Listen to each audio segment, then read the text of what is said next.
నమస్తే, welcome to prime time debate. మొత్తానికి కేంద్ర ప్రభుత్వం ప్రకటించినటువంటి బడ్జెట్తో వికసిత్ భారత్కు బాట వేసినట్టుగా ప్రధానమంత్రి నరేంద్ర మోడీ చెప్పడం జరిగింది.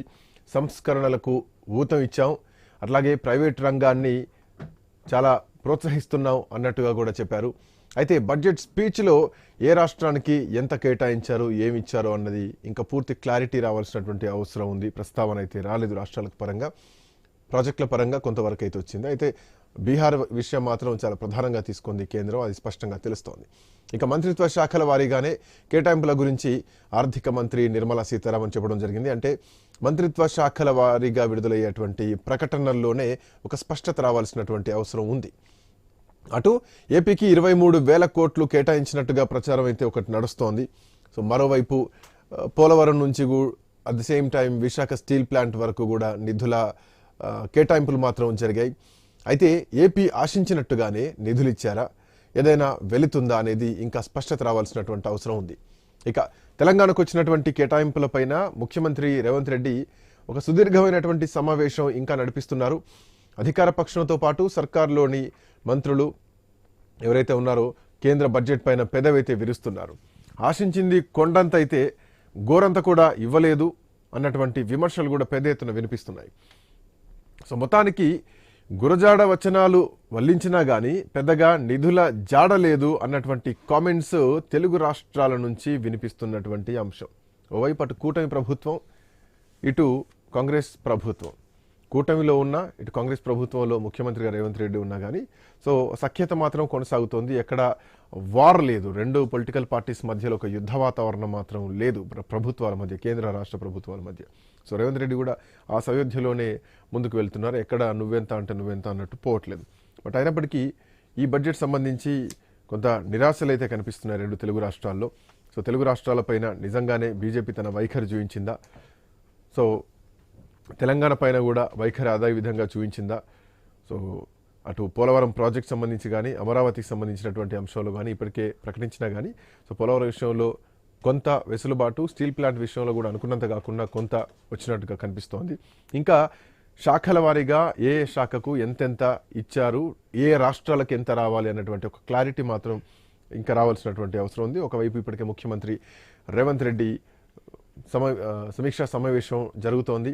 మంత్రులు, ఆర్థిక నిపుణులతోటి, ఫైనాన్షియల్ ఎక్స్పర్ట్స్ తోటి ఆయన చూస్తున్నారు. దాన్ని బట్టి రాష్ట్ర బడ్జెట్ని కూడా నిర్ణయించే విధంగా సో అడుగులు వేయబోతోంది రాష్ట్ర ప్రభుత్వం కనిపిస్తోంది. రైట్, డిస్కస్ చేద్దాం. మనతో పాటు ప్రైమ్ టైం డిబేట్లో పాల్గొంటున్నారు కాంబోజ్ వెంకటేశ్వర్లు గారు, బీఆర్ఎస్ పార్టీ అధికార ప్రతినిధి, కార్తిక్ గారు టీపీసీసీ కార్యదర్శి, అట్లాగే శరత్ చౌదరి గారు తెలుగుదేశం పార్టీ నాయకులు, సీనియర్ నాయకులు, మిట్ట పార్థసారథి గారు భారతీయ జనతా పార్టీ నాయకులు, మాజీ శాసనసభ్యులు, అంది సత్యం గారు ప్రముఖ రాజకీయ విశ్లేషకులు మనతో పాటు జాయిన్ అయ్యారు.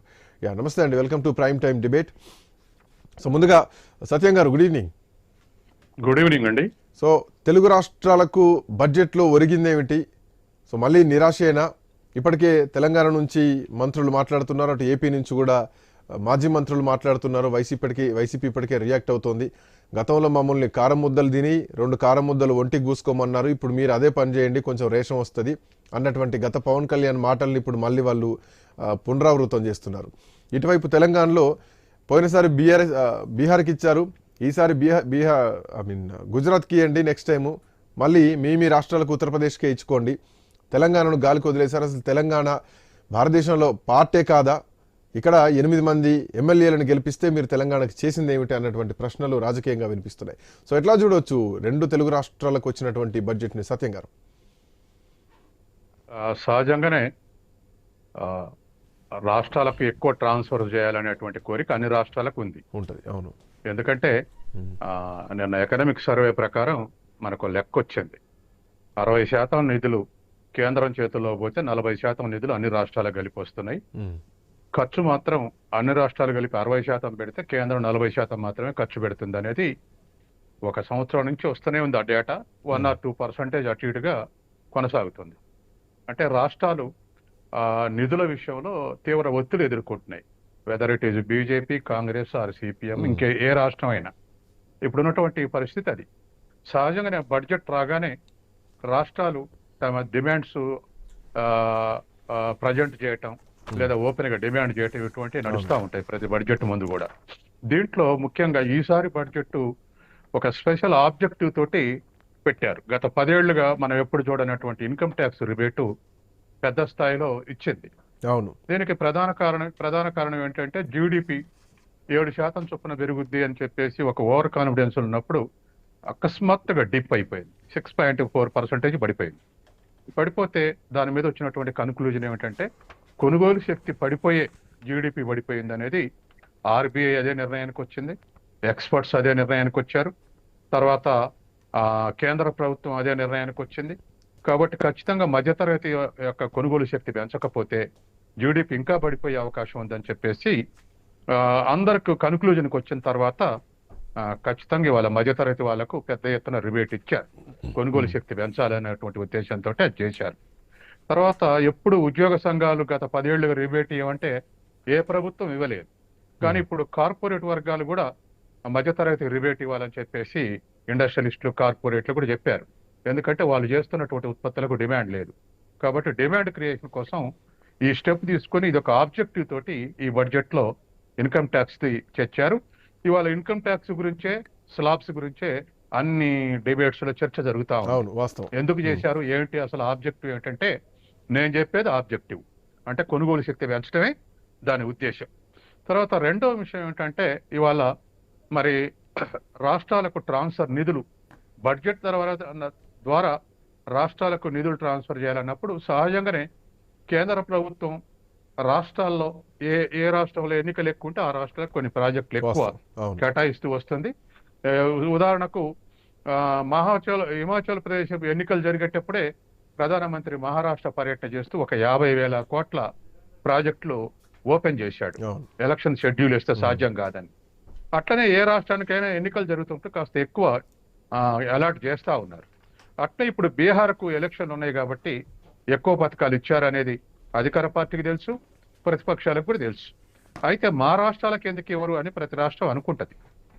దాంట్లో ఆంధ్రప్రదేశ్కు ఇచ్చినటువంటి కన్ఫర్మ్ చేసిందా లేదా అనేటువంటిది రేపు తెలిసిపోద్ది.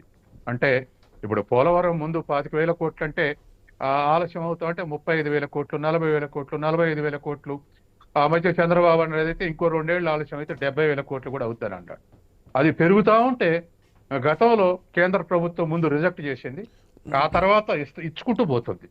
అది ఒక పెద్ద సహాయం ఆంధ్రప్రదేశ్ కు ఎవరీ బడ్జెట్ లో, ఏది పోలవరాన్ని కంప్లీట్ చేయటం అనేది. రెండోది విశాఖపట్నానికి ఒక 11,000 కోట్లు, అట్లాగే పెట్రోకెమికల్స్ ప్రైవేట్ ఇన్వెస్ట్మెంట్ చేయిస్తామన్నారు. అట్లాగే అమరావతికి ఒక 15,000 కోట్లు. ఇట్లా డిఫరెంట్ ప్రాజెక్ట్స్ లో ఒక 30,000-40,000 కోట్లు ఆంధ్రప్రదేశ్ కు బిఫోర్ బడ్జెట్ అనౌన్స్ చేసేస్తున్నారు. కాబట్టి అవి కన్ఫర్మ్ చేస్తే అదే ఒక సహాయం కింద ఏపీ పరిగణించాల్సినటువంటి పరిస్థితి వస్తుంది. ఇక ఇన్ఫ్రాస్ట్రక్చర్ ఫెసిలిటీస్ అంటే రోడ్లు, రైల్వేలు, రవాణా ఇవన్నీ కూడా జాతీయ మౌలిక వసతిలో భాగంగా ఇవి ఏ రాష్ట్రంలో కల్పిస్తారు. తెలంగాణలో త్రిబుల్-ఆర్ కానీ, ఆంధ్రలో వివిధ పథకాలు కానీ ఇవన్నీ కూడా జాతీయ మౌలిక వసతిలో కల్పిస్తారు.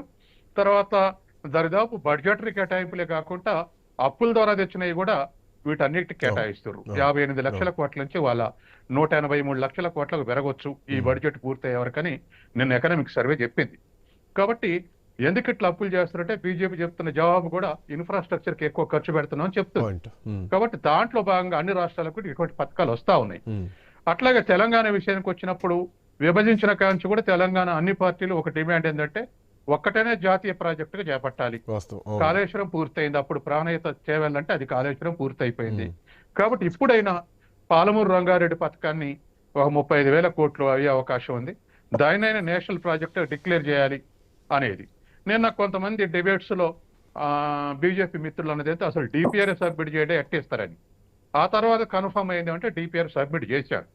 కాబట్టి అట్లా ఇవ్వాలి మాకు కూడా ఒకటే అని తెలంగాణ అన్ని పార్టీలు అంటున్నాయి. అదేం పెద్ద ఇచ్చే పరిస్థితి అవుపట్లేదు.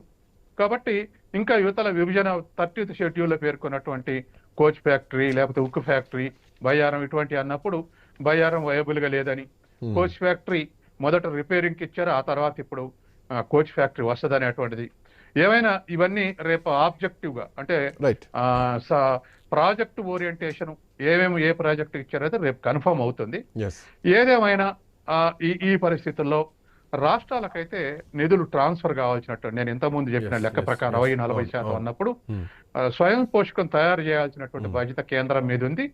రాష్ట్ర ఎకానమీలు ముందుకు పోతేనే కేంద్రం దాని అభివృద్ధి సమన్వయం అవుతుంది. ఆ విధంగా ఆలోచించాల్సిన అవసరం ఉంది. వస్తాను sir, I come back to you. మీ దగ్గరకు వస్తాను. ఇంకా బిఫోర్ దట్ ఒక చిన్న బ్రేక్ తీసుకుందాం. బ్రేక్ తర్వాత ఏ రాష్ట్రానికి అంటే తెలంగాణకు పరిస్థితి ఏంటి, ఇప్పటికే సమీక్ష సమావేశం జరుగుతోంది ముఖ్యమంత్రి రేవంత్ రెడ్డితో. రాష్ట్ర మంత్రులు కూడా కూర్చున్నారు, భట్టి విక్రమార్క ఆర్థిక శాఖతో పాటు నిపుణులు కూడా కూర్చున్నారు, ఇంకొంతమంది అందుబాటులో ఉన్నటువంటి మంత్రులు కూడా కూర్చున్నారు.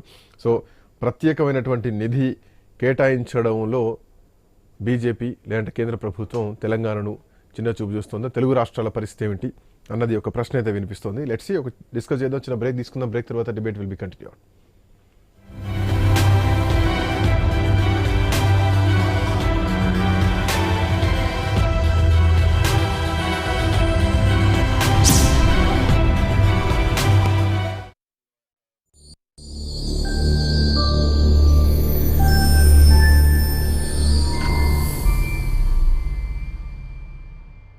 ఈ ఇల్లు కట్టుకోవడం నా కలరా, కానీ ఇసుక లేనిదే ఇల్లు లేదు.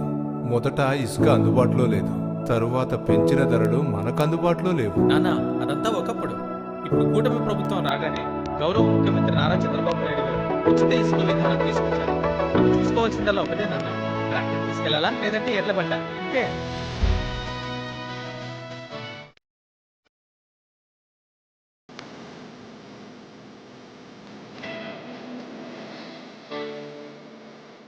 ఆంధ్రప్రదేశ్ ప్రభుత్వం ఉచిత ఇసుక విధానం ప్రతి ఒక్కరి ఇంటి కల నెరవేరడమే ప్రధానం.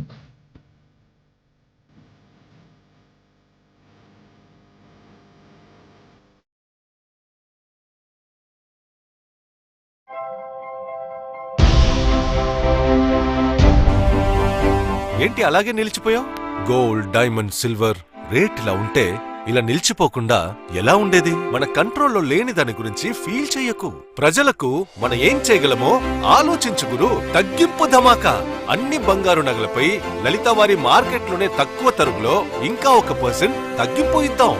ఓకే, వజ్రాభరణాలకు క్యారెట్కు 5000 రూపీస్ తగ్గింపు ఇద్దాం.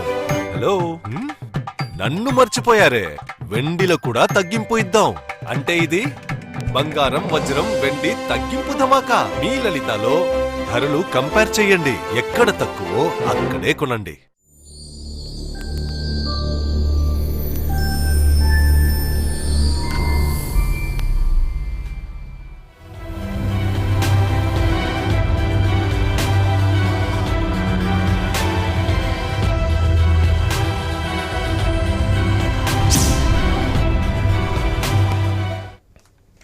Right, welcome back to prime time debate.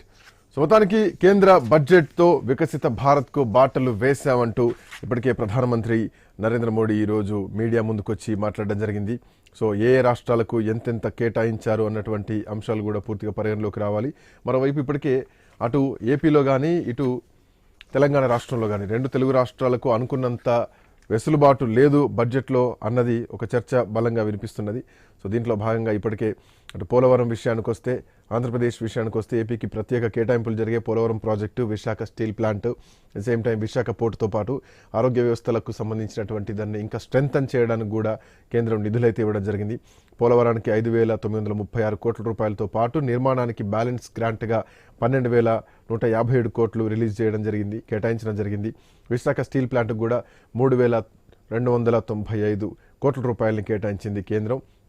ఇంకా పోర్టుకు కానీ అట్లాగే ఆరోగ్య కేంద్రాలకు కానీ దానికి సంబంధించి కూడా కొంత బడ్జెట్ని అయితే కేటాయించింది. సో వాట్ అబౌట్ తెలంగాణ అన్నటువంటి ప్రశ్నలకు ఇప్పటికే తెలంగాణ ఎంపీలు కానీ ఇద్దరు సెంట్రల్ మినిస్టర్స్ కానీ ఖచ్చితంగా వీటికి సమాధానం చెప్పాలి అంటూ కూడా చెప్తున్నారు. మరోవైపు దీనికి సంబంధించి ఇప్పటికే కిషన్ రెడ్డి కూడా స్పందించడం జరిగింది. సో సహకార సమాఖ్యను ఇంకా బలోపేతం చేసేందుకు రాష్ట్రాలకు 1.5 లక్షల కోట్ల రూపాయల 1,50,000 కోట్ల రూపాయల రుణాలు ఇస్తాం, 50 ఏళ్లకు వడ్డీ లేని రుణాలు ఇస్తాం. అఫ్కోర్స్ దాంట్లో తెలంగాణకు లబ్ధి జరుగుతుంది, అంటే దేశం మొత్తం ఇచ్చే దాంట్లో తెలంగాణకు లబ్ధి జరుగుతుంది. తెలంగాణకు ప్రత్యేకంగా ఏమిటి అన్నటువంటి ప్రశ్న ఇప్పుడు కనిపిస్తోంది. అండ్ మనతో పాటు బీఆర్ఎస్ పార్టీ నాయకులు కాంబోజ్ వెంకటేశ్వర్లు గారు. వెంకటేశ్వర్, ఎట్లా చూస్తున్నారు? గుడ్ ఈవినింగ్ ఐన్యూస్ అండ్ తోటి ప్యానల్ మెంబర్స్కు. ఈరోజు బడ్జెట్ ఈ బడ్జెట్ పేపర్లెస్ బడ్జెట్ ప్రవేశపెట్టారు 50 లక్షల కోట్ల 65 వేలతో. 8 మంది ఎంపీలు తెలంగాణ నుండి తెలంగాణకు తీసుకొచ్చింది గుండు సున్నా. బీజేపీ ప్రభుత్వం గత 8 సార్లు 9 సార్లు బడ్జెట్ ప్రవేశపెట్టిన దాంట్లో క్షుణ్ణంగా పరిశీలిస్తే 3 రాష్ట్రాలకే బడ్జెట్ కేటాయించింది, ఢిల్లీ, బీహార్, ఆంధ్రప్రదేశ్కు. అంటే భారతదేశంలో ఈ 3 రాష్ట్రాలు కీలకంగా ఉన్నాయా, మిగతా రాష్ట్రాలు కూడా కీలకంగా ట్యాక్స్ పే చేస్తున్నాయా? ఆధునిక భారతదేశం వికాస్ భారత్ అంటున్నారు, మేక్ ఇన్ ఇండియా అంటున్నారు. ఎక్కడ మధ్యతరగతి బీదలకు ఈ బడ్జెట్ కేటాయింపులో ఏమాత్రం సహకరించలేదు, ఏం అంత అర్థం కూడా కాలేదు. ఎందుకంటే ఒక 7 లక్షల నుండి 12 లక్షల income tax payers, middle class ఎంప్లాయీస్కు దాదాపు ₹1,00,000 ఉన్న ఇన్కమ్ ఎంప్లాయీకి ఏం ట్యాక్స్ లేదన్నట్టుగా చూపిస్తున్నారు. కానీ ఈ దేశంలో ఉన్న మొత్తం 10 కోట్ల మంది ట్యాక్స్ పేయర్స్లోనే 5.5 కోట్ల మంది ₹1,00,000 శాలరీ ఉంది.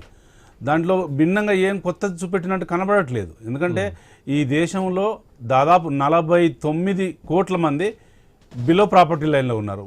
బీదరిక నిర్మూలనకు సపరేట్ బడ్జెట్ ఏం తీసుకురాలేదు. ఇలా తెలంగాణకు పాలమూరు రంగారెడ్డికి కానీ, లేకపోతే కాళేశ్వరం కానీ, లేకపోతే భువనగిరి యాదాద్రికి కానీ ఎక్కడ కూడా బడ్జెట్ కేటాయించిన దాఖలాలు లేవు. ఇలా త్రిబుల్-ఆర్ అంటున్నారు, త్రిబుల్-ఆర్కు ఏం కేటాయింపులో పాత కేటాయింపులే ఉన్నాయి, దానికి డెవలప్మెంట్ ఏం లేదు. పసుపు బోర్డు అని చెప్పారు, పసుపు బోర్డుకు డెవలప్మెంట్ లేదు. ఏ యూనివర్సిటీకి 12 యూనివర్సిటీలు ఉంటే యూజీసీ ఏమేమి గ్రాంట్ ఇస్తుందనేది దాంట్లో క్లియర్గా లేదు. కనీసం ఇప్పుడు ఐఎం ఇవ్వకున్నా కూడా కనీసం ఉన్న స్కిల్ డెవలప్మెంట్ కొత్త యూనివర్సిటీ వచ్చిందన్నారు, దాన్ని కూడా పెట్టలేదు. ఇప్పుడు మహిళా యూనివర్సిటీ, ఐలమ్మ మహిళా యూనివర్సిటీ ఉంది, దానికి గ్రాంట్ లేదు. తెలంగాణను చిట్ట చివరిలో ఉంచుతున్నది ఈ భారతదేశంలో బీజేపీ ప్రభుత్వం. కానీ తెలంగాణ వాటా ఎవ్రీ ఇయర్ షేర్ చేస్తుంది, 4వ స్థానం 3వ స్థానంలో ఉంటుంది ఇన్కంలో.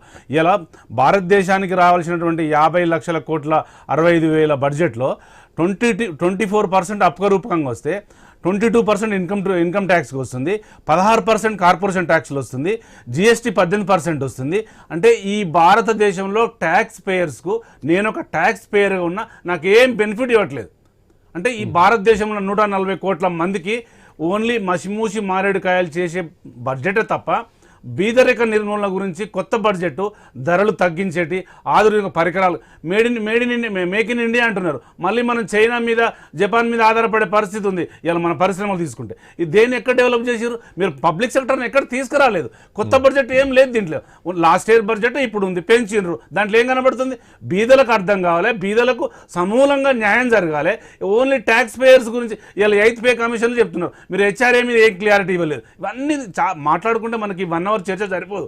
నేను ఏమంటున్నానంటే మేము బీఆర్ఎస్ పార్టీగా ఈ బడ్జెట్ను తీవ్రంగా వ్యతిరేకిస్తున్నాం. ఎందుకంటే కనీసం 4 కోట్ల మంది ప్రజల్లో 2.5 కోట్ల మంది ఇన్కమ్ ట్యాక్స్ పేయర్స్లో దాదాపు 11% 1 లాక్ ఇన్కమ్ ఉన్న వాళ్ళు ఉన్నారు. వాళ్ళకి మీరు బెనిఫిట్ ఇచ్చేలా నేను ఏమంటున్నానంటే మీరు అగ్రికల్చర్ మీద, ఉత్పాదక రంగం మీద మీ బడ్జెట్లో క్లియర్గా అంశాలు చెప్పలేదు.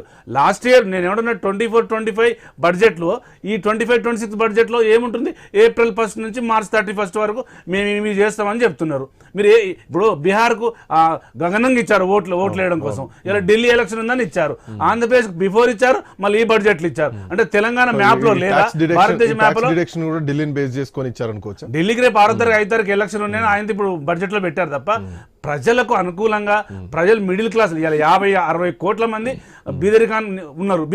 వాళ్లకు తగ్గట్టుగా ఉండాలి. కానీ మేము ఏమనుకున్నాం అంటే దాదాపు గృహవారిక పరికరాలు, తర్వాత ఎఫ్ఐఆర్స్ పరికరాలు, క్లాత్, దీని మీద చాలా డెఫిసిట్లో తగ్గిస్తారు అనుకున్నాం. ట్యాక్స్లు ఏం తగ్గించలే. దాన్ని నమూలంగా ఆ బడ్జెట్కు ఈ బడ్జెట్కు కొంచెం చూపించారు అంతే, దాంట్లో ఏమంతం లేదు. తెలుగుదేశం పార్టీ శరద్ గారు ఎన్డీఏ కూటమిలో ఉన్నారు, భారీగా వస్తుంది అనుకున్నారు. బట్ కొంతవైతే రావడం జరిగింది. పోలవరంకి సంబంధించి గతంలోనే ప్రకటన చేయడం జరిగింది. సో దానికి సంబంధించి ఇప్పటికే 5,000 కోట్లతో పాటు కొంత దాని కన్స్ట్రక్షన్ పరంగా కూడా 12,000 కోట్ల రూపాయలు కేటాయించడం జరిగింది. స్టీల్ ఫ్యాక్టరీకి సంబంధించి కూడా కొంత బడ్జెట్ కేటాయించింది. బట్ ఆశించినంతగా వచ్చింది అనుకుంటున్నారా? ఏం చెప్తారు? శ్రీకాంత్ గారు, అండ్ వైసీపీ ఇప్పటికే కామెంట్ స్టార్ట్ చేసింది కూడా. ముందుగా మీకు ప్యానల్ సభ్యులకి అందరికీ గుడ్ ఈవినింగ్ అండి. బడ్జెట్ పరంగా బడ్జెట్ ప్రవేశపెట్టిన నిర్మలా సీతారామన్ గారికి, ప్రధానమంత్రి మోడీ గారికి ఆంధ్రప్రదేశ్ తరఫున మా కృతజ్ఞతలు తెలియజేస్తున్నాము. ఎందుకంటే బడ్జెట్ అనేది ఆశాజనకంగా ఉంది అన్న విషయాన్ని నేను ఇందులో కన్ఫర్మ్ చేస్తున్నాను. ఎందుకు అని అంటే ఇదివరకు ఉన్న బడ్జెట్లో ఎక్కడా కూడా పోలవరానికి మేము ఇంత ఇస్తామని కానీ, లేదంటే వైజాగ్ స్టీల్ ప్లాంట్కి ఇంత వస్తుందని కానీ, లేదు అని అంటే ప్రైవేటీకరణ ఆపుతామని కానీ, అమరావతికి ఇంత గ్రాంట్ ఇస్తున్నామని కానీ ఎక్కడా చెప్పని కూడా కొన్ని చేశారు. కానీ ఇప్పుడున్న బడ్జెట్ని లోతుగా మీరు పరిశీలిస్తే 23,000 కోట్లు మీ ఓపెనింగ్ రిమార్క్స్లో చెప్పినట్లుగా ఆంధ్రప్రదేశ్కి పోలవరానికి ఒక 18,000 కోట్లు, వైజాగ్ స్టీల్ ప్లాంట్కి 3,295 కోట్లు, వైజాగ్ పోర్టుకు ఒక 730 కోట్లు, హెల్త్ కేర్ రంగాన్ని స్ట్రెంథన్ చేయడానికి ఒక 162 కోట్లు, జీరో బడ్జెట్ న్యాచురల్ ఫార్మింగ్కి 186 కోట్లు, లెర్నింగ్ ట్రాన్స్ఫర్మేషన్ ఆపరేషన్స్కి ఒక 375 కోట్లు, రోడ్స్ లేదా వంతెనలు నిర్మాణం కోసం లేక వాటిని పునరుద్ధరణ చేయడానికి 240 కోట్లు, ఇరిగేషన్ అండ్ లైవ్లీహుడ్ పెంచడానికి ఒక 242 కోట్లు వెరసి 23,000 కోట్ల 250 మనకి ఓవరాల్గా. అదే కాకుండా బడ్జెట్లో పలు అంశాలు వాళ్ళు క్లియర్గా ప్రకటించడం జరిగింది. ఇక్కడ ప్రస్తుతం ఈరోజు వచ్చిన బడ్జెట్ వచ్చేసరికి మహిళలకు కావచ్చు, పేదలకు కావచ్చు, యువతకి, అదేవిధంగా రైతులకి ఎంతో ఇంపార్టెంట్గా మనం చెప్పుకోదగిన బడ్జెట్. మేము ఆంధ్రప్రదేశ్లో చంద్రబాబు నాయుడు గారు ఎప్పటి నుంచో ఒకటే చెప్తున్నారు. ఈ 2024 మనం కూటమిలో ఫార్మ్ అయినప్పటి నుంచి మన గోల్ ఒకటే, వన్ హౌస్ వన్ ఎంటర్ప్రెనర్ అనే కాన్సెప్ట్లో మనం ముందుకెళ్ళాలి అని అనేది చంద్రబాబు నాయుడు గారు ఎప్పటి నుంచో చెప్తున్నారు. ఆ విధంగా మనం చూసినట్లయితే ఎంఎస్ఎంఈ సెక్టర్కి కావచ్చు, ఫార్మర్స్కి కావచ్చు ఎంతో ఊతం ఇచ్చే బడ్జెట్ ఇది. ఎంఎస్ఎంఈ సెక్టార్స్లో మీరు చూసుకుంటే బట్ ఆశించినంతగా లేదు. జనరల్ గా ఏ రాష్ట్రానికైనా వచ్చేదే. సో తెలంగాణ విషయం ఇంకా పూర్తి క్లారిటీ రావాల్సినటువంటి నేను అవసరం మీకు ఉంది. ఇందులో ఒక బట్ మీరు క్లారిటీ కూటమిలో ఉన్నా గానీ మీరు ఏం తీసుకొచ్చారు? ఇంతమంది అదే ఎంపీలు నేను ఉండి, మీకు ఒక మూడు క్లారిటీ పార్టీలు కలిపి ఇవ్వదలుచుకున్నాను ప్రభుత్వం క్లియర్గా. నడుపుతున్నారని వైసీపీ అడుగుతోంది. వైసీపీ గత 5 సంవత్సరాల్లో ఏమీ తేలేకపోయింది. కనీసం 1000 కోట్లన్నా ఏ రోజైనా తేగలిగిందా? ఏమీ తేలేకపోయింది. పోలవరం విషయంలో కావచ్చు, ఇంకొక దాని విషయంలో కావచ్చు, మనం మెడలు వంచుదాము అని చెప్పి అక్కడికి పోయి ₹1 కూడా తీసుకొని రాలేదు. కనీసం వైజాగ్ రైల్వే జోన్కి భూ కేటాయింపులు కూడా 5 సంవత్సరాల నుంచి జరపకుండా చేసుకున్న ప్రభుత్వం ఈరోజు విమర్శించే నైతికత అసలు లేదు వైసీపీకి. కేంద్రం రాష్ట్రానికి ఏం చేసింది అనేది కళ్ళ ముందు క్లియర్గా కనిపిస్తుంది. ఇంకా చూస్తే మనకి ఈ బడ్జెట్ అనేది ఓవరాల్గా శాఖల వారీగా ఇప్పుడు 12 శాఖలకు ఇంత అని చెప్పి కేటాయించారు. ఆ 12 శాఖల్లో ఏ శాఖ నుంచి ఏ రాష్ట్రం వాళ్ళు ఎంత తీసుకోగలుగుతారు అని అనేది ఆ రాష్ట్రం మీద డిపెండ్ అయి ఉంటుంది. ఎక్కడ కూడా ఇండివిడ్యువల్ గా పలానా రాష్ట్రానికి ఇదంతా ఇస్తున్నాము ఓవరాల్ గా వాళ్ళు శాఖకి ఇవ్వడం జరిగింది. సో ఏ రాష్ట్రానికి ఎంత అనేది ఇప్పుడు డిసైడ్ చేసి ఏ రాష్ట్రానికి ఏ శాఖ నుంచి ఎంత తీసుకోవచ్చు అనేది ఆ రాష్ట్రం మీద అక్కడ ఉన్న మంత్రుల మీద డిపెండ్ అయి ఉంటుంది. బట్ ఇక్కడ ఇందాక మాట్లాడితే కూడా కాంబోజ్ గారు అదే అన్నారు, బీహార్ కు సంబంధించి ఎక్కువ ప్రస్తావన తీసుకొచ్చారు. ఈ బీహార్ ఎన్నికల దృష్టిలో పెట్టుకొని, ఢిల్లీ ఎన్నికల దృష్టిలో పెట్టుకొని అని చెప్పి. సో రాష్ట్రపతి గారు ఓపెనింగ్ రిమార్క్స్ లోనే పోలవరం గురించి చెప్పారు కదా. అంటే ఒక స్టేట్ కి ఇప్పుడు ఆంధ్రప్రదేశ్ పోలవరం గురించి చెప్పినప్పుడు పోలవరం కాళేశ్వరం కంటే తర్వాత రాలే, బిఫోరే పోలవరం వచ్చింది. కానీ కాళేశ్వరానికి ఒక 1NP ఇవ్వలేదు, కనీసం జాతీయ హోదా కూడా ఇవ్వట్లేదు బడ్జెట్ లో. ఎందుకు కారణం ఏంటి తెలంగాణకి ఇవ్వడానికి? తెలంగాణకి ఇవ్వలేదు అని అనేది కాదు సార్. ఇప్పుడు ఇండివిజువల్గా 12 శాఖలకి గాను ఇప్పుడు డిఫెన్స్కి కొంత అని, రూరల్ డెవలప్మెంట్కి, హోమ్ అఫైర్స్ ఇట్లా ఇండివిజువల్గా ఇచ్చారు. ఆ ఇచ్చిన దాంట్లో దేనికి ఎంత అనేది, ఏ రాష్ట్రానికి ఎంత చెందుతుంది, పలానా ఎడ్యుకేషన్ సెక్టర్ నుంచి పలానా తెలంగాణ రాష్ట్రం ఎంత తీసుకోబోతుంది, హెల్త్ సెక్టర్ నుంచి తెలంగాణకి ఎంత కేటాయిస్తారనేది వివరంగా చూసుకోవాలి. చిన్న క్వశ్చన్ సార్, ఇప్పుడు ఉన్నటువంటి బడ్జెట్ లో 50,65,000 కోట్లు ఎడ్యుకేషన్ కు 1,22,00,000 పెట్టారు, 1,22,000 కోట్లు చెప్పారు. అది ఏ రాష్ట్రాలకు అనేది సంపుటిలో ఏం రాలేదు. ఇప్పుడు నేను ఏమంటున్నానంటే తెలంగాణలో ఇంత భారీ ప్రాజెక్ట్ జరిగినప్పుడు జాతీయ హోదా ఇవ్వకుండా, కనీసం ₹1 ఇవ్వకుండా ఎందుకు తెలంగాణలో చిన్న చూపు చూస్తుంది సార్? ఇక్కడ ఏ రాష్ట్రాన్ని ఇండివిజువల్గా చిన్న చూపు చూడలేదండి. ఓవరాల్గా జరిగిన కేటాయింపుల్లో ఇప్పుడు ఇందాక కిషన్ రెడ్డి గారు మీటింగ్ పెట్టి చెప్పారు, ఇదివరకు ఒక స్టేట్కి 5,000 కోట్లు మీకు ఎవ్రీ ఇయర్ తీసుకోవచ్చు గ్రాంట్ కింద అన్న దాన్ని ఇప్పుడు 50 సంవత్సరాలు మారిటోరియం పీరియడ్ పెట్టేసేసి 1,50,000 కోట్లకు పెంచింది. అంటే ప్రతి స్టేట్ అది యూటిలైజ్ చేసుకోవచ్చు. అంటే ఒక్క స్టేట్ 1,50,000 కోట్లు యూటిలైజ్ చేసుకోలేకపోయినా ఎంతో కొంత యూటిలైజ్ చేసుకోవచ్చు. ఆ విధంగా చూస్తే ప్రతి సెక్టర్లో ఇప్పుడు ఎంఎస్ఎంఈ సెక్టర్ కావచ్చు, ఫుడ్ ప్రాసెసింగ్ సెక్టర్స్ కావచ్చు, ఇవి ఫుడ్ ప్రాసెసింగ్ ఎక్కువగా జరిగేది ఎక్కడండి? ఆంధ్ర తెలంగాణలోనే కదా. ఇవి రెగ్యులర్ గా ఉండేటివే. కానీ ఇక్కడ కోరుకునేది ఏంటంటే, మా రాష్ట్రానికి మేము ఇంత ఇస్తున్నాం, మా రాష్ట్రం నుంచి మేము ఇంతమందిని గెలిపిస్తున్నాం, మమ్మల్ని ఎందుకు చిన్న చూపు చూస్తున్నారు అని వస్తున్నటువంటి ప్రశ్నలు. బీహార్ రాష్ట్రంలో గ్రీన్ఫీల్డ్ ఎయిర్పోర్ట్ ప్రకటిస్తారు. తెలంగాణలో మామ్నూర్ ఎయిర్పోర్ట్ ఉన్నది. కొత్తగూడెం, ఆదిలాబాద్ లో విమానాశ్రయాలు రావాల్సినటువంటి అవసరం ఉంది. వాటికి గ్రీన్ సిగ్నల్ ఎందుకు ఇస్తలేరు అన్నటువంటి ప్రశ్నలు కనిపిస్తున్నాయి. బయ్యారు ఉక్కు ఫ్యాక్టరీకి సంబంధించినటువంటి ప్రశ్నలు కనిపిస్తున్నాయి. సో ఇందులో ప్రతి ప్రశ్న తెలంగాణ, ఆంధ్రప్రదేశ్ విడిపోయినప్పటి నుంచి ఉన్నటువంటి ప్రశ్నలు ఇంకా ప్రశ్నలుగానే మిగిలిపోయినాయి. ఎందుకు ఇంత చిన్న చూపు అనేది ఒక ప్రశ్న. ఇప్పుడు సార్ ఇక్కడ ఉడాన్ రీజనల్ కనెక్టివిటీ 120 డెస్టినేషన్స్ పెంచాలి అని చెప్పి ఇచ్చారు. ఆ 120 డెస్టినేషన్స్ లో తెలంగాణ లేదని ఎందుకు అనుకుంటున్నారు, ఆంధ్రప్రదేశ్ లేదని ఎందుకు అనుకుంటున్నారు? రేవంత్ రెడ్డి గారు రామ్మోహన్ నాయుడు గారి దగ్గరికి వెళ్ళారు. చంద్రబాబు నాయుడు గారు కూడా రామ్మోహన్ నాయుడు గారితో రెగ్యులర్ గా ఇంటరాక్షన్స్ చేస్తున్నారు. ఆంధ్రాకి తెలంగాణకి కొత్త ఎయిర్పోర్ట్లు ఎన్ని రాబోతున్నాయి ఏంటి అని అనేది ఒక క్లారిటీ ఉంది. కొత్త డెస్టినేషన్స్ ప్రపోజింగ్ కోసమే కదా 120 న్యూ డెస్టినేషన్స్ ఏర్పాటు చేసి 4 లక్షల మంది ప్యాసింజర్స్ ని పెంచాలి అని అనేది. సో మనం ఏంటంటే వివరాల్లోకి వెళ్ళి క్లియర్ గా ఎక్కడికి ఏది వస్తుంది అనేది తెలుసుకోవాలన్నమాట. కార్తిక్ గారు ఏం చూస్తారు? ఒకవైపు మీరు 8+8 ఉన్నారు, అందరూ 0 తీసుకొచ్చారు బడ్జెట్ అనేది ఇప్పటికే బీఆర్ఎస్ పార్టీ స్ట్రాంగ్ గా మాట్లాడుతున్నారు. దీనిపైన కేటీఆర్ కూడా రియాక్ట్ అవుతున్నారు. తెలంగాణకు మీరు ఏం చేశారు అన్నటువంటి ప్రశ్న ప్రధానంగా వినిపిస్తున్నారు. సరే, ఈరోజు బడ్జెట్ ఎట్లా ఉంది అంటే ఎన్-స్క్వేర్ గవర్నమెంట్ లాగా ఉంది. ఈ ప్రభుత్వము అంటే కేంద్రంలో ఉన్న ప్రభుత్వము ఇంతకుముందు పెద్దలు చెప్పినట్లుగానే ఎక్కడ ఎన్నికలు ఉంటే వాళ్ళకు మాత్రం నిధులు కేటాయిస్తూ మిగతా వాళ్ళందరిపైన సవతి తల్లి ప్రేమ చూపిస్తున్నారు. ముఖ్యంగా దక్షిణాది రాష్ట్రాలపైన బీజేపీ పార్టీ ఒక సవతి తల్లి ప్రేమను చూపిస్తుంది. ముఖ్యంగా ఎప్పుడైనా సరే అంటే పార్లమెంట్లో సాక్షాత్తు నరేంద్ర మోడీ గారు మాట్లాడినా, ఇక్కడ వెళ్ళినటువంటి ఎంపీలు మాట్లాడినప్పటికీ కూడా ఎప్పుడైనా సరే తెలంగాణ అంటే బీజేపీ పార్టీకి ఎందుకో తెలియని ఒక చిన్న చూపు. తెలంగాణ ప్రాంతం అన్నా, తెలంగాణ రాష్ట్రం అన్నా వాళ్ళకి ఎందుకో ఒక తెలియని ఒక చిన్న చూపు ఉంటుంది. ఎందుకో మరి నాకు అర్థం కాదు. 8 మంది ఇక్కడ నుంచి ఎంపీలుగా పోయిన వాళ్ళు వాళ్ళ కేంద్ర మంత్రి పదవులు కాపాడుకోవడం కోసము వాళ్ళ మంత్రి పదవులపైన ఉన్నటువంటి ధ్యాస ఎందుకో ఈ రాష్ట్రానికి నిధులు తీసుకురావడంలో వాళ్ళకు అది ఉండదు.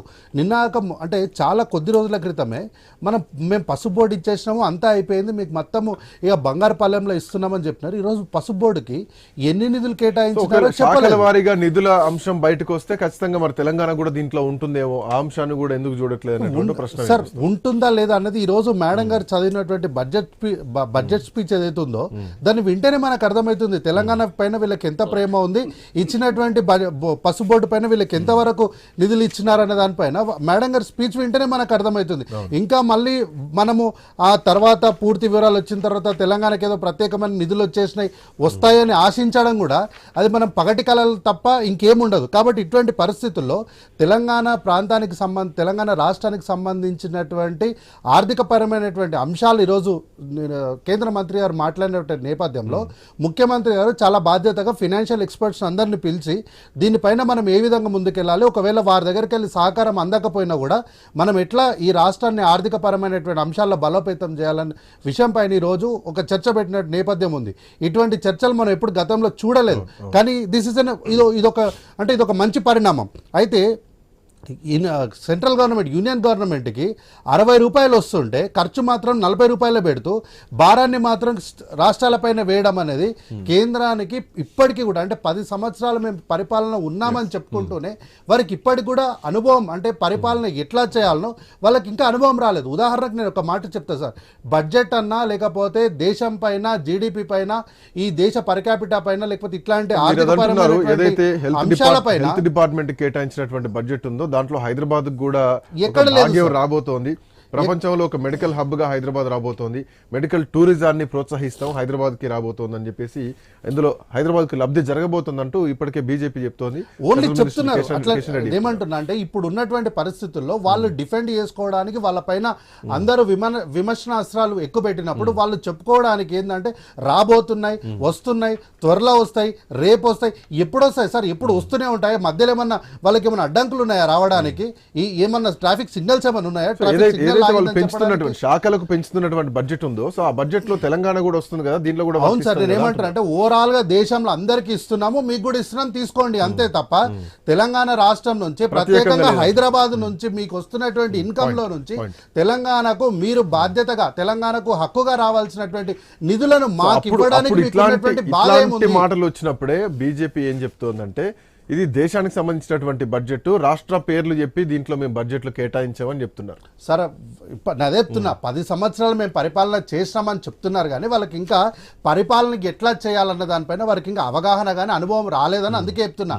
సార్ ఉదాహరణకు బడ్జెట్ అన్న ఆర్థిక పరమైనటువంటి అంశాలంటే పివి నరసింహారావు గారి ఆధ్వర్యంలో మన్మోహన్ సింగ్ గారు తీసుకొచ్చినటువంటి ఆ యొక్క సవరణలు కానీ లేకపోతే అటువంటి బడ్జెట్ కానీ ఈ దేశంలో కాంగ్రెస్ పార్టీ నేతృత్వంలో వచ్చినటువంటి అద్భుతమైన బడ్జెట్ మళ్ళీ ఈ దేశంలో అటువంటి బడ్జెట్ రాకపోవడం అనేది మన దురదృష్టకరం సార్. ఈ రోజు వాళ్ళు పొద్దున్న నుంచి ఏమంటున్నారు సార్, మేము కార్పొరేట్లకు ఉండంత అండగా నిలబడినాము, చాలా వాళ్ళని బాగా డెవలప్ చేస్తున్నాం అంటారు. ఓకే సార్, కార్పొరేట్లకు మీరు అండగా నిలబడినారు, మరి కార్పొరేట్లో పనిచేస్తున్న వాళ్ళ యొక్క జీతాల సంగతి ఏంది, వాళ్ళ గురించి మీరు ఎందుకు ఎక్కడ కూడా ప్రస్తావించట్లేదు ఎందుకు?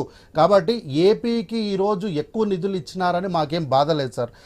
సోదర రాష్ట్రము మా దగ్గర నుంచి విడిపోయారు, వాళ్ళకి రాజధాని లేదు, ఓకే, వారిపైన పూర్తి విత్ ఆల్ డ్యూ రెస్పెక్ట్ వాళ్ళు ఇంకా 10 కోట్ల రూపాయలు ఎక్కువ తెచ్చుకున్నా కూడా మాకేం బాధ లేదు. మేము అడిగేది ఒకటే, వాళ్ళకి ఎందుకు ఇచ్చినారనేది మా ప్రశ్న కాదు, మాకెందుకు ఇవ్వట్లేదు అన్నదే మా ఆవేదన తప్ప వేరేది ఏం లేదు. కాబట్టి ఎప్పుడైనా సరే ఇప్పటికైనా సరే వీళ్ళు బీజేపీ పార్టీ వాళ్ళు మేల్కొని ఇప్పటికొని 8 మంది ఎంపీలు 2 కేంద్ర మంత్రులు మేల్కొని కోచ్ ఫ్యాక్టరీ పైన బయారం పైన తెలంగాణకు రావాల్సినటువంటి హక్కుగా రావాల్సినటువంటి నిధుల్ని తీసుకురావడానికి వాళ్ళు పోరాటం చేస్తారా, లేకపోతే రాజీనామా చేసినా వెళ్ళిపోమని చెప్పండి వాళ్ళని, అంతకుమించి వాళ్ళకి ఏం ఆప్షన్ లేదు. బీజేపీ రెస్పాన్స్ ఎట్లా ఉండబోతోంది? ఆంధ్రప్రదేశ్కు ఇవ్వడంలో తప్పేం లేదు, ఇంకా డెవలప్ కావాల్సినటువంటి అవసరం ఉంది, బట్ తెలంగాణకు ఎందుకు ఇవ్వలేకపోతున్నారు? తెలంగాణ అంటే ఎందుకు ఇంత చిన్న చూపు? దేశం మొత్తం వచ్చినట్టే తెలంగాణ కూడా వస్తుంది, దీంట్లో ప్రత్యేకంగా ఏమీ లేదు. కాకపోతే ప్రత్యేకంగా తెలంగాణ డిమాండ్ చేస్తున్నటువంటి అంశాలు, విభజన చట్టంలో ఉన్నటువంటి హామీలన్నీ ఇంకా అట్లానే పెండింగ్లోనే ఉన్నాయి. సో దీనిపైన ఈ రోజు ఈ బడ్జెట్లో ఏమైనా ఆశాజనకంగా ఉంటుందేమో అనుకుంటే అఫ్కోర్స్ గత 2-3 రోజుల నుంచి ఏదైతే చర్చ జరిగిందో సో అదే ఈ రోజు కూడా కనిపిస్తోంది. బీజేపీ ఎట్లా రెస్పాండ్ అవుతుందో చూద్దాం. మనతో పాటు మిట్టా పార్థసారథి గారు మాజీ శాసనసభ్యులు జాయిన్ అయ్యారు. ఒకసారి ఆయనతో మాట్లాడే ముందు చిన్న బ్రేక్ తీసుకుందాం. బ్రేక్ తర్వాత debate will be continue.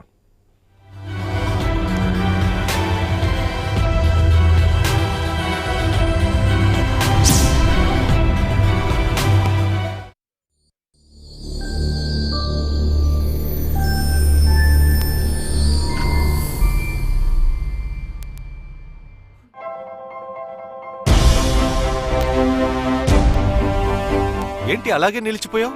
Gold, diamond, silver rate ఇలా ఉంటే ఇలా నిలిచిపోకుండా ఎలా ఉండేది? మన కంట్రోల్లో లేని దాని గురించి ఫీల్ చెయ్యకు. ప్రజలకు మనం ఏం చేయగలమో ఆలోచించుకురు. తగ్గింపు ధమాకా అన్ని బంగారు నగలపై లలిత వారి మార్కెట్లోనే తక్కువ తరుగులో ఇంకా 1% తగ్గింపు ఇద్దాం. ఓకే, వజ్రాభరణాలకు క్యారెట్కు 5000 రూపీస్ తగ్గింపు ఇద్దాం. హలో, నన్ను మర్చిపోయారే, వెండిలో కూడా తగ్గింపు ఇద్దాం. అంటే ఇది బంగారం, వజ్రం, వెండి తగ్గింపు ధమాకా. మీ లలితలో ధరలు కంపేర్ చెయ్యండి, ఎక్కడ తక్కువో అక్కడే కొనండి.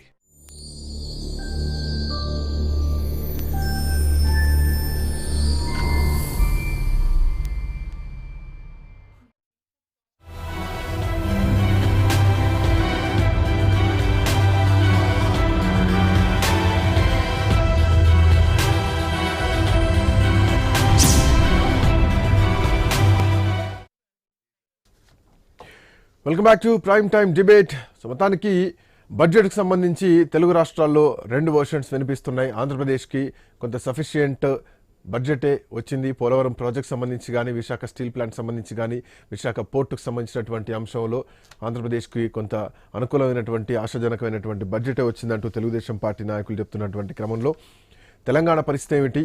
సో విభజన హామీలన్నీ అట్లానే ఉండిపోయినాయి. సో దాంట్లో భాగంగా కొన్నేళ్ల నుంచి తెలంగాణ డిమాండ్ చేస్తున్నటువంటి అంశం ఐఐటి కానీ, ఐఐఎం కానీ, మిగతా ఇన్ఫర్మేషన్ టెక్నాలజీస్ కానీ, సైనిక్ స్కూల్స్ కానీ, కొత్తగా ఏర్పడినటువంటి జిల్లాల్లో నవోదయ స్కూల్స్ ఏర్పాట్ల ప్రస్తావనకు సంబంధించినటువంటి కానీ ఇవన్నీ ఇంకా లేవు వాస్తవానికి ఈ బడ్జెట్లో. సో ఆదాయ పన్ను మినహాయించి దీంట్లో పెద్దగా తెలంగాణ రాష్ట్రానికి ఒరిగింది ఏమీ లేదు, ఆంధ్రప్రదేశ్కి ఇవ్వడానికి బాధ ఏమీ లేదు, కానీ తెలంగాణకు ఎందుకు చిన్నచూపు చూస్తున్నారన్నటువంటి ప్రశ్న కనిపిస్తోంది. పార్థసారథి గారు ఏం చెప్తారు? నమస్కారం అండి, అందరికీ నమస్కారం. ప్లీజ్. ఒకే ఒక ఈ క్లిప్పింగ్ ఒకటి బహుశా అందరూ కూడా మళ్ళీ ఒకసారి అట్లా గమనించండి, అంటే వాళ్ళకు కూడా తెలుస్తుంది. దేశంలో సెంట్రల్ గవర్నమెంట్ ట్రాన్స్ఫర్డ్ ఇన్ 2024-25 23,48,980 కోట్లు రాష్ట్రాలకు ఇచ్చిందండి. డివల్యూషన్ ఆఫ్ ఫండ్స్ అంటే మొత్తం అన్ని రాష్ట్రాలకు ఇచ్చిండేటువంటిది. దేశ బడ్జెట్ ఎంత? 47 లక్షల కోట్లు. మొట్టమొదటగా మనం అందరం అప్రిషియేట్ చేయాల్సింది ఏమంటే 2013లో ఉండేటువంటి 13 లక్షల కోట్లని ఈరోజు 47 లక్షల కోట్ల దాకా పెంచిన భారతీయ జనతా పార్టీ మోడీ గారి ప్రభుత్వాన్ని మనం అందరము అభినందించాలి. మనసున్న వాళ్ళైతే ఖచ్చితంగా అభినందిస్తారని నేను ఆశిస్తున్నా. ఫస్ట్ ఆఫ్ ఆల్ అంటే 4 రెట్లు దేశ అభివృద్ధి పెరిగింది. 14వ స్థానంలో ఉండేటువంటి దగ్గర నుంచి ఆర్థిక శక్తి ఇప్పుడు 5వ స్థానానికి వచ్చింది. కాబట్టి దేశం అభివృద్ధి చెందింది అనేటువంటిది మొట్టమొదట మనసున్న ప్రతి ఒక్క మహానుభావులు దాన్ని అంగీకరిస్తారని చెప్పేసి నేను అనుకుంటున్నాను. అది కూడా అంగీకరించకపోతే అది వాళ్ళ యొక్క విజ్ఞత. అంటే ఇక్కడ నేను క్లియర్గా 23,48,980 కోట్ల 980 కోట్లు అంటే నేను స్పష్టంగా చెప్తున్నా.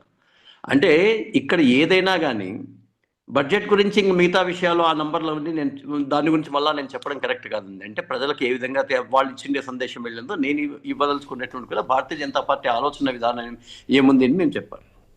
మాకు దేశం అంటే సమగ్ర స్వరూపం. ఎక్కడ బాగా ఉందో అక్కడ, ఎక్కడ బాగా లేదో మొత్తం అంతా చూసి తగిన దేశం మొత్తం అభివృద్ధి చెందినప్పుడే మన అంతా బాగుంటాం. దేశం బాగుంటేనే రాష్ట్రం, రాష్ట్రం బాగుంటేనే మన యొక్క జిల్లాలు కానీ, మన నియోజకవర్గాలు కానీ, మన పంచాయతీలు కానీ అందరూ బాగుంటారని నమ్మేది భారతీయ జనతా పార్టీ. 32% నుంచి 49%కి ఎవరు అడిగితే ఇచ్చారండి? కనీసం ఎవరైనా ఒక స్టేట్మెంట్ ఇచ్చారో? ఆ భారతీయ జనతా పార్టీ 2014లో ఏర్పడినప్పుడు రాష్ట్రాల్లో నిధులు పెంచండి అని ఎవరైనా ఒక్క స్టేట్మెంట్ ఏమైనా ఉంటే చూపించమనండి. ఏ పార్టీ అయినా కానీ ఎవరు అడగకనే 32% నుంచి 49%కి నిధులు ఇచ్చేశారు కదా మోడీ గారు. ఒకవేళ నిజంగా భారతీయ జనతా పార్టీ కన్నా స్వార్థ చింతన కానీ ఇంకేదైనా ఉంటే ఆ నిధులన్నీ కూడా మా చేతిలోనే ఉండాలి, మేమే పంచాలి అని అనుకుంటారు కదా. అంత నిస్వార్థంగా 17% అంటే దాదాపు ముందు 100% అంటే ఇప్పుడు 150% నిధులని మొత్తం అంతా కూడా రాష్ట్రాలకు ఇచ్చేసినారు. ఇప్పుడు కేంద్రం దగ్గర ఉండేది ఎంత ఎక్స్ట్రాగా? ఓన్లీ 2%. మరలా ఉండేటువంటి కేంద్రంలో నుంచి మరలా ఇవంతా కూడా డైరెక్ట్ ఫండ్స్ రాష్ట్రాలకు వస్తాయండి. వీళ్ళకి తోచినట్లుగా వాళ్ళు అభివృద్ధి చేసుకోవచ్చు. అవి కాకుండా తెలంగాణ కానివ్వండి, ఆంధ్రప్రదేశ్ కానివ్వండి, పశ్చిమ బెంగాల్ కానివ్వండి, కేరళ కానివ్వండి, జమ్మూ కాశ్మీర్ కానివ్వండి, అరుణాచల్ ప్రదేశ్ తెలంగాణలో ప్రశ్నలు ఎక్కువగా వినిపిస్తున్నాయి. పార్థసారథి గారు, తెలంగాణలో ప్రశ్నలు ఎక్కువగా కనిపిస్తున్నాయి. నేను అదే శ్రీకాంత్ గారు ఒకసారి ప్లీజ్, నేను ఒకటి అయిపోయిన తర్వాత మళ్ళీ మీరు చెప్తారు ప్రశ్నలు అన్ని కూడా. నాదంతా ఇంకొక 2 మినిట్సే ఉంటుంది.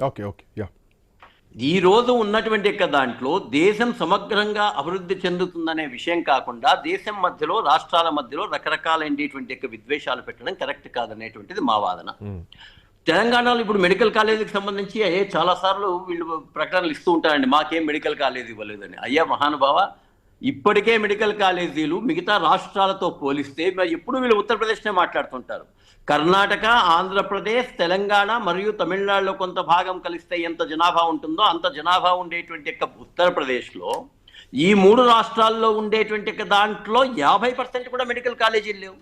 అటు మెడికల్ కాలేజ్ ఇస్తారు, జిల్లాకు ఒక కాలేజీ ఇవ్వాల్సినప్పుడు ఆల్రెడీ ఒక అనంతపురం జిల్లాకు వచ్చింది అనుకోండి, మళ్ళీ నాకు అనంతపురం జిల్లాకి రాలేదు అనేటువంటిది హాస్యాస్పదం అవుతుంది. కాబట్టి ఈ రోజు దేశ అభివృద్ధిలో అనేక రకాలైన సంక్షేమ పథకాలు ఇచ్చారు. తెలంగాణకు ఇస్తారు, ఆంధ్రప్రదేశ్కు ఇస్తారు, శాఖల వారీగా ఇస్తారు. ఇక ఎప్పుడు వీడు కాళేశ్వరం గురించి మాట్లాడుతూ ఉంటారు, పోలవరం గురించి మాట్లాడుతూ ఉంటారు. విభజన ఆంధ్రప్రదేశ్ తెలంగాణ అయినప్పుడు తెలంగాణ మిగులు రాష్ట్రంగా ఉండేటువంటి బడ్జెట్ మిగులుగా ఉంది, అప్పుల్లో లేదది. అటువంటి దాన్ని అప్పుల్లోకి తీసుకుపోయింది బీఆర్ఎస్, మొత్తం అంతా కూడా చేసిండేటువంటిది బీఆర్ఎస్. కాబట్టి బీఆర్ఎస్ వాళ్ళు ఎందుకు అప్పులు చేశారు, తెచ్చిన అప్పుల్లో ఎంత లంచాలకు వెళ్ళేది, ఎంత సరైనటువంటి అభివృద్ధికి పోయింది, వాళ్ళు ప్రజలకు సమాధానం చెప్పాలి. సో మీరు ఎంక్వైరీ చేస్తే ఈజీ అయిపోద్ది కదా. మరి అంత అప్పులు చేసి తెచ్చిన తర్వాత ఎందుకు మీరు పార్థసారథి గారు మీ ప్రశ్నకు కామోజ్ గారు రెడీగా ఉన్నారు సమాధానం చెప్పడానికి. పార్థసారథి గారు ఏంటంటే ఉమ్మడి ఆంధ్రప్రదేశ్ విడిపోతున్నప్పుడే తెలంగాణకు 80,000 కోట్లు అప్పిచ్చారు. 10 సంవత్సరాలు కేంద్రంలో ఉంది బీజేపీ ప్రభుత్వం. ఎవరికి ఎన్ని లంచాలు ఇచ్చినామో, ఎవరికి ఏం చేసినామో ఎంక్వైరీ చేసుకోవడానికి కేంద్ర ప్రభుత్వ చేతుల్లోనే ఉంటుంది. కాబట్టి పదే ఇదే విషయాన్ని కాకుండా ఈ బడ్జెట్కు సంబంధించిన దాంట్లోనే ఎందుకు తెలంగాణకు రాలేదనే అంశం.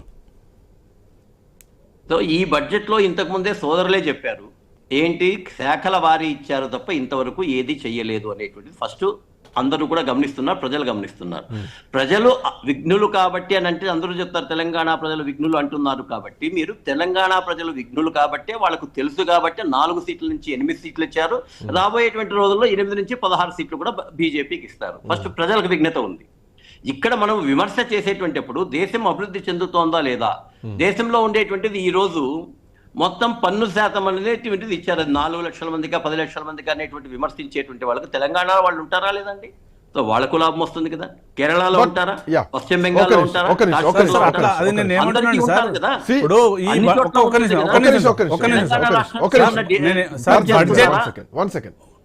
సార్ నేనేమంటున్నానంటే బడ్జెట్ అనేది గ్లోబలైజేషన్కు అర్బనైజేషన్కు దగ్గరలో ఉంది, రూరలైజేషన్కు దూరంలో ఉంది. నేను ఏమంటున్నానంటే వెనుకబడ్డ జిల్లాల అంశం కూడా ఈ బడ్జెట్లో పరిణామం తీసుకోలేదు. నేను ఇప్పుడు ములుగు జిల్లా ఉంది, మహబూబ్ నగర్ జిల్లా ఉంది, దానికి ప్రత్యేక ప్యాకేజ్ ఇవ్వకుండా ఇలా 3 రాష్ట్రాలకే ఇచ్చిన మాట వాస్తవం కాదా అంటుంది. రైట్, ఒకసారి సత్యం గారు చెప్పండి శ్రీకాంత్ గారు. ఒక నిమిషం సత్యం గారి దగ్గరికి వెళ్తాను. సత్యం గారు, సో ఈ ప్రశ్నలకు సమాధానాలు ఏ శాఖకు ఎంతెంత కేటాయించారు అన్నటువంటిది ఇంకా క్లారిటీ రావాల్సినటువంటి అవసరం ఉంది. సో ఇందులో ఎన్నికలినటువంటి రాష్ట్రాలకే వాళ్ళ పేర్లు ప్రస్తావించి ఆ రాష్ట్రాలకు భారీ నిధులు ఇచ్చారు. సో మిగతా రాష్ట్రాల పరిస్థితి ఏమిటి అన్నది ఇంకో ప్రశ్న కనిపిస్తుంటే, ఇప్పటికే తెలంగాణలో ఉన్నటువంటి ప్రాజెక్టులకు జాతీయ హోదా లేదు, తెలంగాణ కోరుకున్నటువంటి ప్రాజెక్టుల ప్రస్తావన లేదు. ఎట్ ద సేమ్ టైం ఏదైతే spices board, tea board, coffee board, rubber బోర్డులకు నిధులు కేటాయించింది ఈ బడ్జెట్లో. బట్ ఈ మధ్య కాలంలో ప్రకటించినటువంటి పసు బోర్డు ప్రస్తావన దీంట్లో లేదు అన్నది ఇంకో ప్రస్తావన ఇప్పుడు కొత్తగా తెరపైకి తీసుకొస్తున్నారు బీఆర్ఎస్ పార్టీ నాయకులు.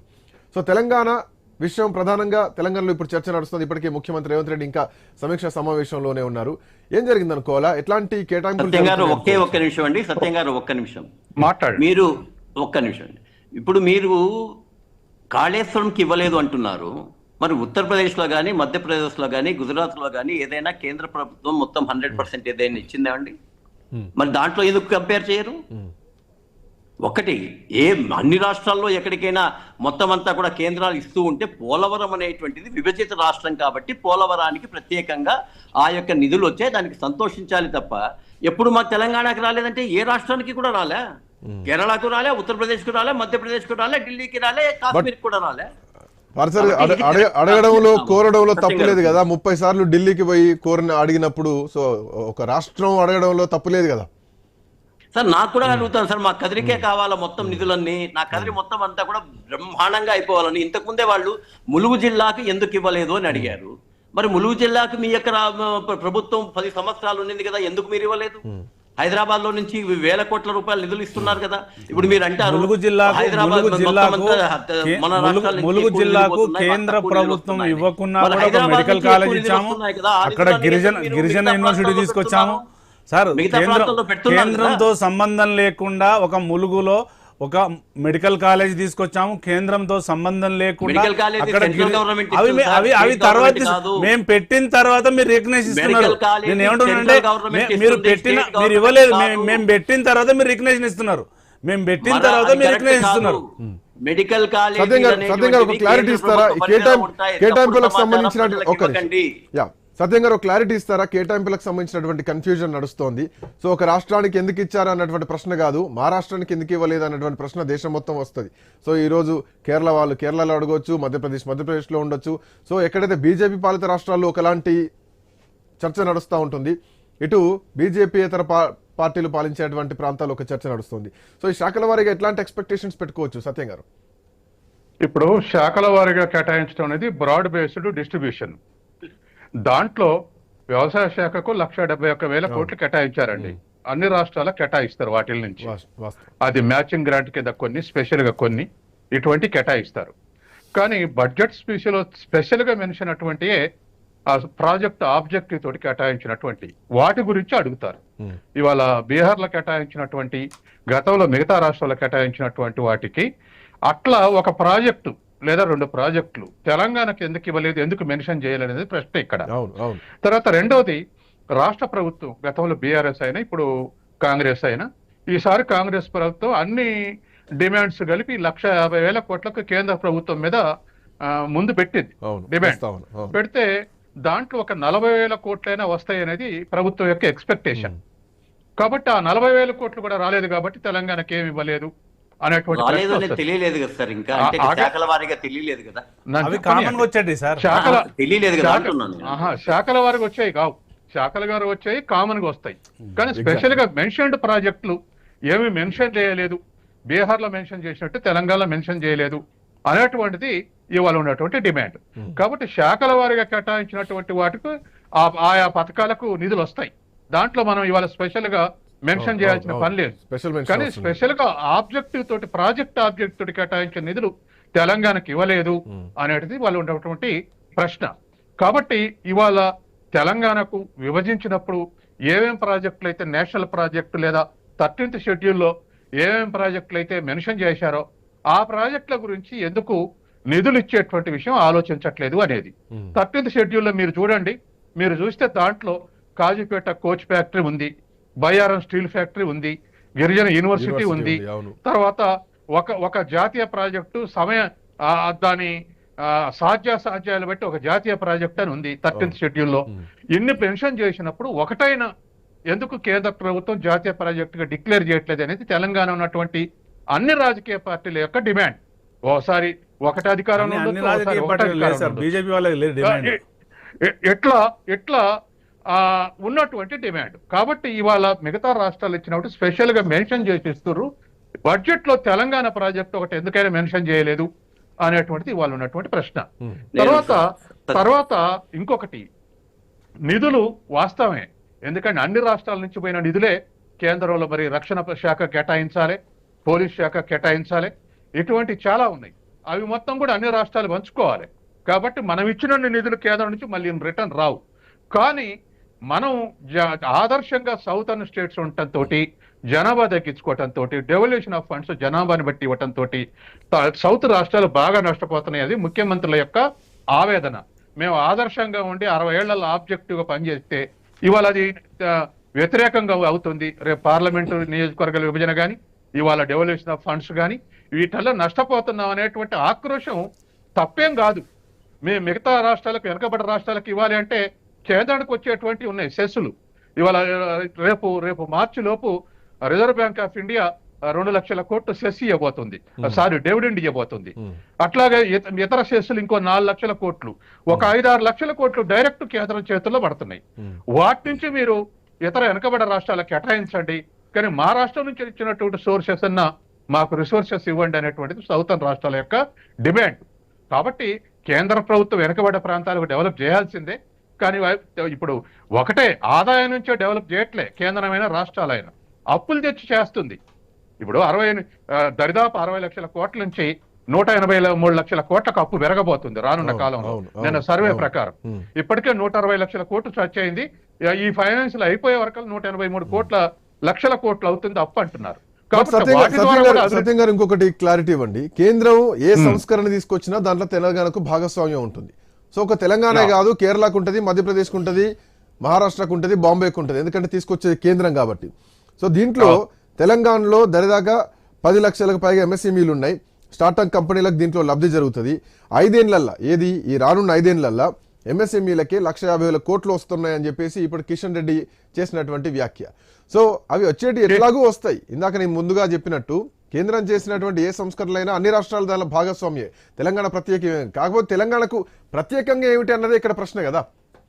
ఇప్పుడు అధికారంలో ఉన్న పార్టీ మరి అది ప్రొటెక్ట్ చేసుకోక తప్పదు.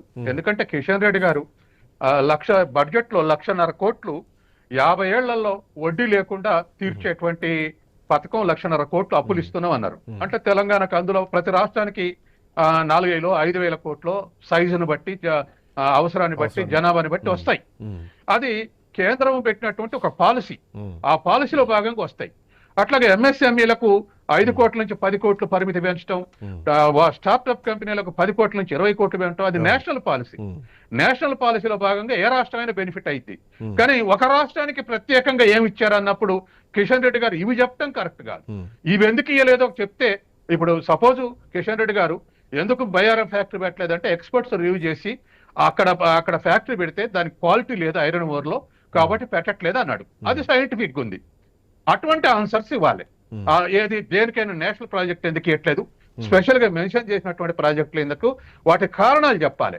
కానీ ఇతర నేషనల్ పాలసీలు వచ్చే భాగంగా చెప్పి అవి వస్తున్నాయిగా ఇవేదండి అనటం కరెక్ట్ గా. Right right right 1 second Sharath గారు. సో ఇక్కడ ఇంకొక ప్రశ్న కూడా అనిపిస్తోంది. బీహార్కు నిధుల వరద కురిపిస్తున్నారు, ఓకే. బీహార్ అండ్ ఇటు ఆంధ్రప్రదేశ్ ఈ 2 రాష్ట్రాల్లో ప్రధానంగానే సో ఇప్పుడు ప్రస్తుతానికి కేంద్ర ప్రభుత్వం నడుస్తుంది. 12 మంది ఎంపీలున్నటువంటి బీహార్కు భారీ నిధులు పోయినాయి. 16 మంది ఎంపీలున్నటువంటి టీడీపీ కూటమి ప్రభుత్వానికి మాత్రం నిధుల వరద కాదు కదా, కనీసం కాలువ కూడా మారట్లేదు అన్నది ఇంకో ప్రశ్న వైసీపీ సంధిస్తుంది. సార్ ఇందాక మీకు ఫస్ట్ టైం మీరు ఛాన్స్ ఇచ్చినప్పుడే నేను చెప్పాను, వైసీపీ మాటలకి అసలు మనం పట్టించుకోవాల్సిన అవసరం లేదు. వాళ్ళ కామెంట్ లీస్ట్ బాదర్డ్ కింద వదిలేయచ్చు. ఎందుకు అని అంటే ఇప్పుడు నేను మీకు ఒక 1 మినిట్లో కొంచెం గ్లిమ్స్ ఇవ్వడానికి ట్రై చేస్తాను. ఇప్పుడు ఇక్కడ ఇందాక మన బీఆర్ఎస్ మిత్రులు చెప్పినట్టు కాళేశ్వరం ప్రాజెక్ట్ అన్నారు. జల్ జీవన్ మిషన్ అనేది సెంట్రల్ లెవెల్లో ఉన్న స్కీము. ఇక్కడ కాళేశ్వరం ద్వారా రెండింటికి ఒకటే ఆన్సర్, ఒకటే, ఇంటింటికి కుళాయి ద్వారా నీళ్ళు వెళ్ళాలి అని అనేది. అది 2024లో ముగించారు. అదే పరిస్థితుల్లో 15,000 కోట్లు దగ్గర ఆంధ్రప్రదేశ్కి గ్రాంట్లు వస్తే ఆ డబ్బుల్ని దారి మళ్లించి వేరే దానికి వాడాడు జగన్మోహన్ రెడ్డి. ఆ మిషన్ ద్వారా ఒక ఇంటికి కూడా కుళాయి ఇవ్వలేదు. ఇప్పుడు ఆ మిషన్ 2024 తోటి అయిపోతే దాన్ని నిర్మలా సీతారామన్ గారితో మాట్లాడి 2028 వరకు ఎక్స్టెండ్ చేసుకున్నారు. దీనివల్ల ఉపయోగపడేది లాభపడేది ఎవరండి? తెలంగాణ వాళ్ళు, ఆంధ్ర వాళ్ళు 2 ఉన్నాయి కదా. 2 ఫుడ్ ప్రాసెసింగ్ యూనిట్స్ ఉన్నాయి. ఫుడ్ ప్రాసెసింగ్ యూనిట్స్ అంటే ఎక్కువ మంది ఫార్మర్స్ ఉంది ఎక్కడ ఉన్నారండి? పంజాబ్ కావచ్చు, తెలంగాణ కావచ్చు, ఆంధ్రప్రదేశ్, ఇక్కడ నుంచే కదా. మూడోది ఫార్మర్స్ లోన్స్ అనేది 3 లక్షల నుంచి 5 లక్షలకు పెంచారు. అది మన రాష్ట్రంలో ఉపయోగపడేది.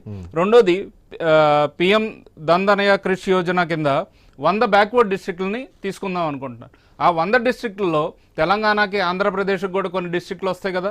అది కాకుండా అర్బన్ ఛాలెంజింగ్ ఫండ్ అనేది ఒకటి పెట్టున్నారు. సిటీస్ని చూసి 1,00,000 కోట్ల ఫండ్ని ఇస్తున్నారు.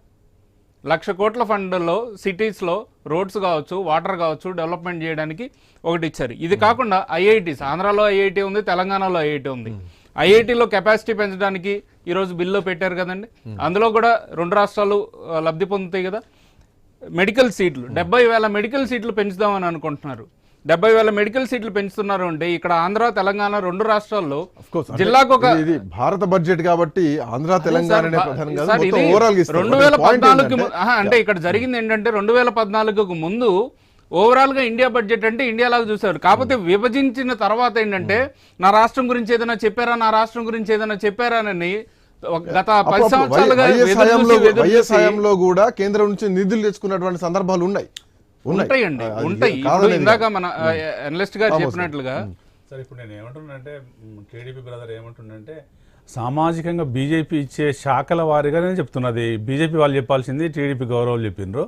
నేను ఏమంటున్నానంటే ఈరోజు గౌరవ కూటమిలో ఉన్నారు కాబట్టి చెప్తున్నాడు. అదే నేను ఏమంటుంటే గౌరవ్ కిషన్ రెడ్డి గారు చెప్పాల్సిన అంశం ఏంటంటే నెక్ టు నెక్ చెప్పాలి. మీరు ప్రతి రాష్ట్రానికి ఇచ్చే ఏంటి శాఖల వారిగా ఇచ్చేటువంటి బడ్జెట్నే చెప్తున్నారు తప్ప స్పెషల్ 13 షెడ్యూల్లో ఉన్నటువంటి చాలా అంశాలు ఉన్నాయి.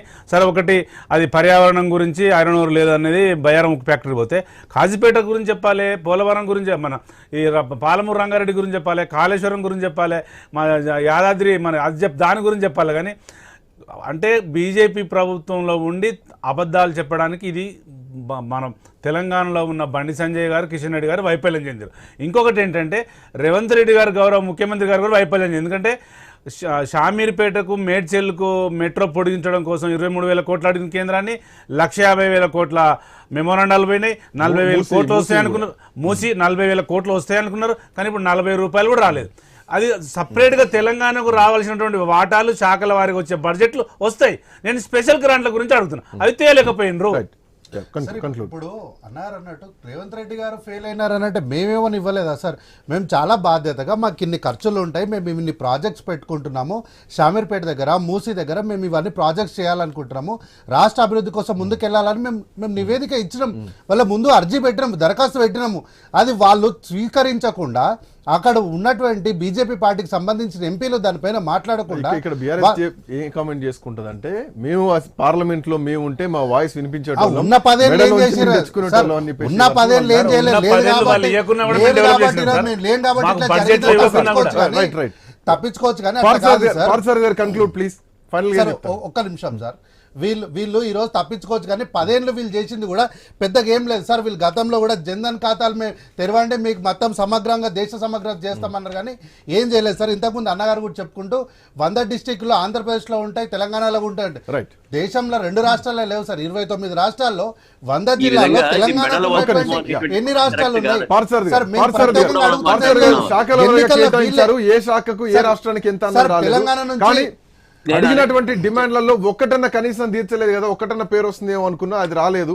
ఇక్కడ గెలవడానికి మీకు కావాలి కానీ ఇక్కడ ప్రజలు అవసరం లేదు. సార్ వీళ్ళు తెలంగాణ ప్రజలుగా మేము అడిగేది ఒకటే సార్, మేము డిమాండ్ చేసేది బీజేపీ వాళ్ళు హామీ ఇచ్చినటువంటి కూడా ఈ రోజు ఇవ్వలేదు కదా, అదే మా బాధ. ఆంధ్రప్రదేశ్ కి ఇచ్చారని మాట్లాడుతున్నారు కానీ మరి మధ్యప్రదేశ్ కి, ఉత్తరప్రదేశ్ కి, మా రాష్ట్రాలు ఉండేటువంటి వాటికి కూడా ఏమి ఇవ్వలేదు కదా. వాళ్ళ గురించి మా రాష్ట్రానికి ఏం చేయలేదు అనేది పాయింట్. తెలంగాణకు మీకు అవార్డులు ఇవ్వరు, బడ్జెట్ ఇవ్వరు, తెలంగాణ పైన మీకు ఎందుకు సార్ ఇంత చిన్న చూపు? ఎన్నున్నాయి బీహార్ లో ఉండేటువంటి మెడికల్ కాలేజీలు ఎన్ని ఉన్నాయి, బీహార్ లో ఉన్న ఎయిర్పోర్ట్లు ఎన్ని ఉన్నాయి? ఇంతకాలం 60 సంవత్సరాల సార్ బీహార్ నుంచి కేంద్రానికి వస్తున్న ఇన్కమ్ ఏంది, తెలంగాణ నుంచి వస్తున్న ఇన్కమ్ ఏముంది సార్? అది కూడా చెప్పాలి కదా మీరు. మరి అభివృద్ధి చేస్తుంది, మీరు చెయ్యలే అవి. ఈ రోజు అదే కదా చెప్తున్నది, దేశవ్యాప్తంగా అభివృద్ధి జరుగుతుంది. 13 లక్షల కోట్ల నుంచి 50 లక్షల కోట్లకు వస్తుంది. ఇది అంతా అభివృద్ధి చెందుతోంది. దానికి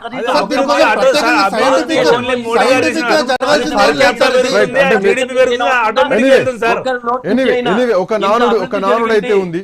మన్మోహన్ సింగ్ కి, పివి నరసింహరావు కాన్ని మీరు చేస్తున్నారు. ఇన్ని లక్షల కోట్లు ఈ దేశానికి తెస్తున్నారు, ఇంత బడ్జెట్ పెడుతున్నారు.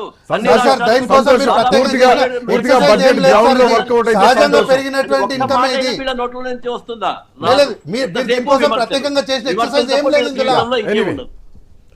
తెలంగాణకు మీరు అవార్డులు ఇవ్వరు, బడ్జెట్ ఇవ్వరు, 2 ఇవ్వరు. ఎందుకు సార్ మరి తెలంగాణ అంటే ఎందుకు మీకు ఇంత ఆయన శాఖల వారీగా కూడా ఏ రాష్ట్రాల కింద కేటాయించాలన్నటువంటి విషయం పూర్తిగా క్లారిటీ వస్తే అప్పుడు ఇక్కడ ఉన్నటువంటి ఇప్పుడు అటు బీఆర్ఎస్ కానీ ఇటు కాంగ్రెస్ పార్టీ నాయకులు కానీ వేస్తున్నటువంటి ప్రశ్నలకు భారతీయ జనతా పార్టీ ఏం సమాధానం చెప్పుద్ది, ఇద్దరు కేంద్ర మంత్రులు ఏం సమాధానం చెప్పొద్దు, ఏం సమాధానం చెప్పబోతున్నారు, ఇవన్నీ కూడా చూడాల్సినటువంటి అవసరం ఉంది.